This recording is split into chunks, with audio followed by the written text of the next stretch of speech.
Let us begin. Chapter 1. The Celestial Duo. Our story begins a very, very long time ago with a young girl. One day, this girl spotted a rusted spaceship holding a small star child. What's your name? Are you lost? The girl asked the star child. I'm Luma, and I'm waiting for Mama. She's coming for me on a comet, Said the star child, who had been waiting day and night.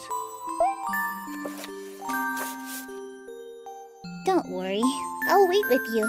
The little girl promised Luma.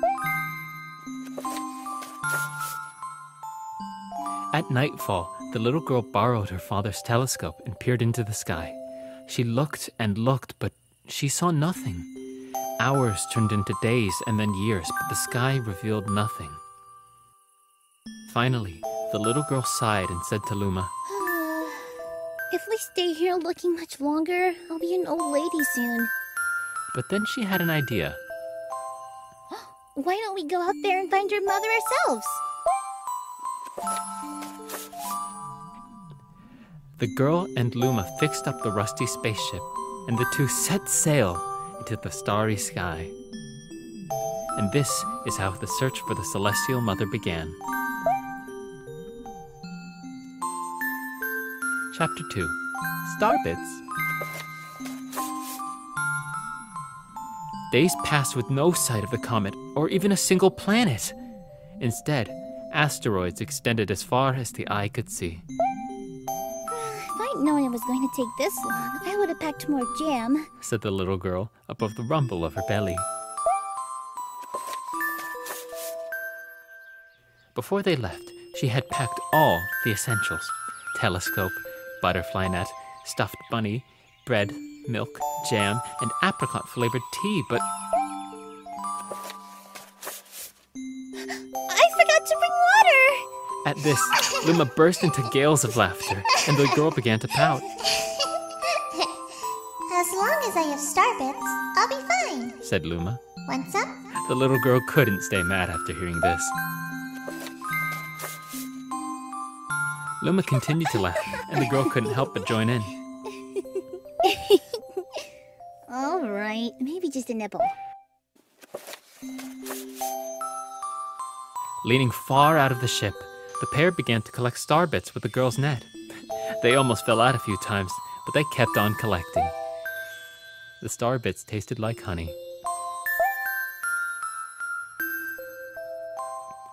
Chapter 3. The Comet. A beam of light pierced through the ship's window. Thinking it was the morning sun, the girl peered through the window, only to find a turquoise blue comet shimmering at her. The little girl shook the sleeping Luma awake and shouted excitedly, We have to get to that comet!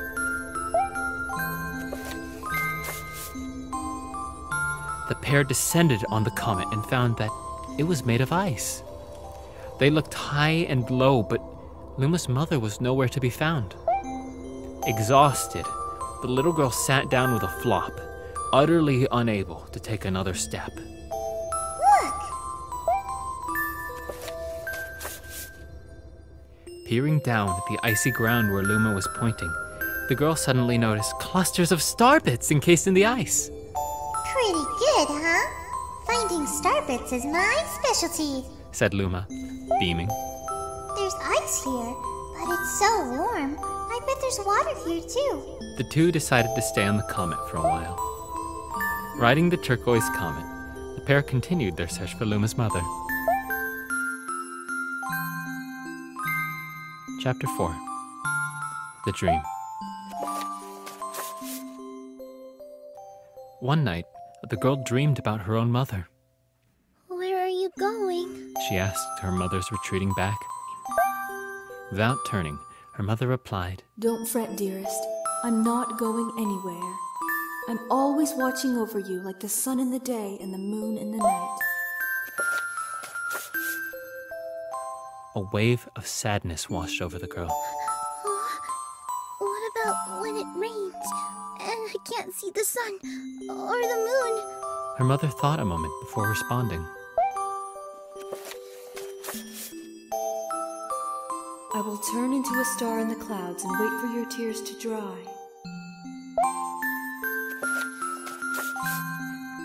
When she awoke, the girl's face was damp with tears. You have star bits in your eyes, Said Luma to the girl. Wiping her face, the girl replied, These are tears, not starbits. I'm crying because I'll never see my mother ever again. At this, Luma began to cry too. Mama. Oh, Mama.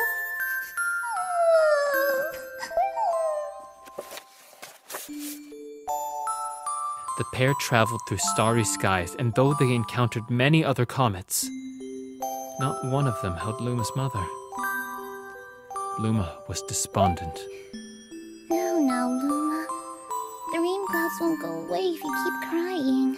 The girl said, giving Luma a squeeze. I'll give you a present if you stop. The girl closed her eyes and said gently. I'll take care of you. With these words, she felt a small spark in her heart. Chapter 5. Home. The kitchen will go here, and the library will go over there. The girl said busily to herself. We'll put the gate here. Ever since the girl took Luma under her care, she'd been bustling about at a feverish pace. It's a lot of work, but it's worth it to make a happy home. It turned out that star bits weren't the only things buried in the ice. There were tools and furniture unlike any they had ever seen, and the girl used them to build a home.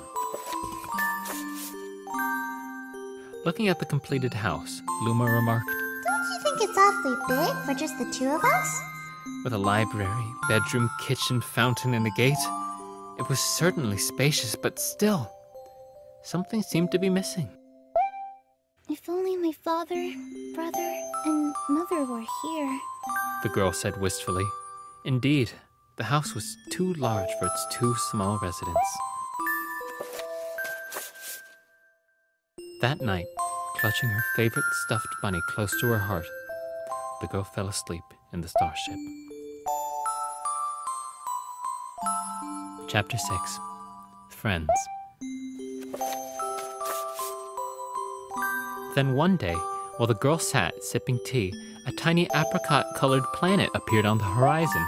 From the planet, another Luma of the same color emerged. Do you two know each other? The girl asked the two Lumas gleefully. Despite the girl's excitement, they seemed uneasy. The two Lumas neither drew closer nor backed away from each other. Instead, they just stared. Then one Luma broke the silence. At once, the apricot Luma parroted back. My mama! My mama! My mama! My mama!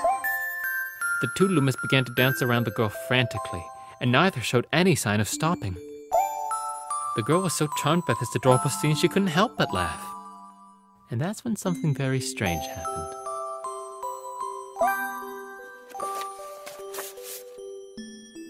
Suddenly, more Lumas began to pop out from the apricot planet. They were different colors, but they all shouted the same thing. My mama! My mama! The sight of all the shouting Lumas only made the girl laugh harder. What am I going to do with all these children? The Lumas just stared blankly as she doubled over laughing. I guess we'll have to name each and every one of you. Tomorrow, once she had finished naming them all, she would begin moving all the Lumas into the new house. Chapter 7. The Telescope. After seeing their 100th comet, a sudden thought popped into the girl's head. I wonder if my home planet is still as blue as it was. That's when she remembered her father's telescope.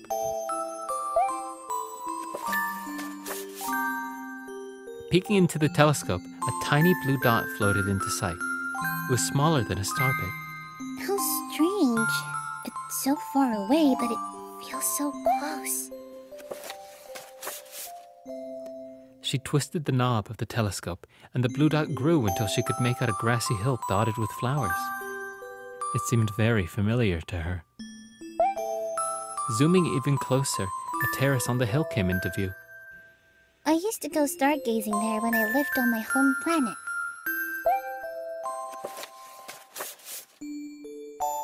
She remembered rubbing the sleep out of her eyes as she followed her father up that hill to look at the stars.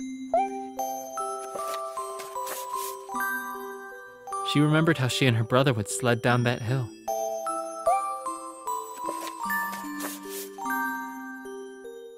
She remembered having picnics with her mother on that hill on bright and windy days. And I want to go home. I want to go home right now. the girl burst into tears, and the Loomis didn't know what to do. I want to go home. I want to go back to my house by the hill. I want to see my mother. The girl was shouting now, her face wet with tears. But I know she's not there.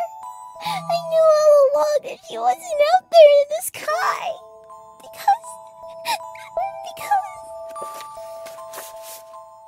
she's sleeping under the tree on the hill. The girl's cries echoed through the stars, and a hush fell over the area.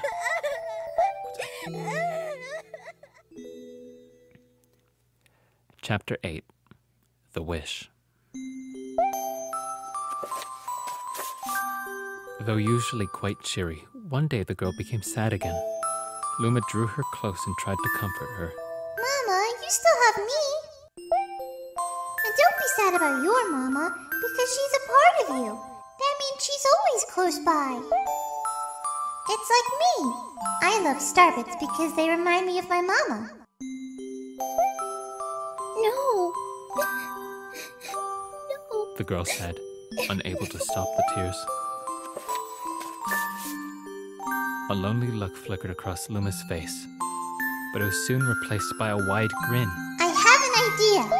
I will transform into a comet. A soaring comet that can carry you all on this journey. With that, Luma, trailing bands of white, soared high into the sky and just as quickly started to plummet back down. Kaboom! Kablam! The ground shook, and a bright light poured out of the crater that Luma had created. The bands of light twisted together to form a comet tail. And then Luma emerged, reborn as a comet. The girl could scarcely believe her eyes. But how? She kept asking, Our destiny as Lumas is to transform into different things. said a red Luma who had suddenly appeared.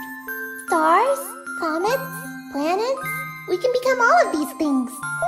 When I grow up, I want to become a star that makes someone special smile. Said a green Luma. A blue Luma chimed in. That Luma turned into a real cutie of a comet, didn't he? All of the Lumas together said, Thank you. said the girl in a whisper, and she pulled the Lumas close and hugged them. From that day on, starbits no longer fell from the girl's eyes. The comet set forth for the girl's home planet, its long tail blazing proudly behind it. Final chapter. Family. With its many Lumas and telescopes, the comet was quite a sight to behold. The girl and Lumas were proud to call it home. At a welcoming party for a new Luma, the girl gathered everyone in the kitchen and said in a louder voice than usual, All right, everyone. Let's make a cake. A cake sprinkled with starbits. Then it will be a star cake. The Lumas excitedly began to gather the ingredients. As she watched the Lumas scurry about, the girl smiled and thought to herself, This is my family now, and I will stay with them until they're ready to leave the nest. And when they do leave, I'll see them off with a smile. Because that's what makes a mother happiest. That night, when the girl lay down to sleep, a soft light enveloped her and reminded her of the blue planet she once called home. But it would be nice to return home once every 100 years to nap in my favorite sleeping nook. The comet carrying the Loomis and the girl continues on its journey to this very day. With more family members in tow than can be counted, it's said that the comet visits the girl's home planet once every 100 years, its proud white tail glittering in the sky. The end. That's all. My story's finished.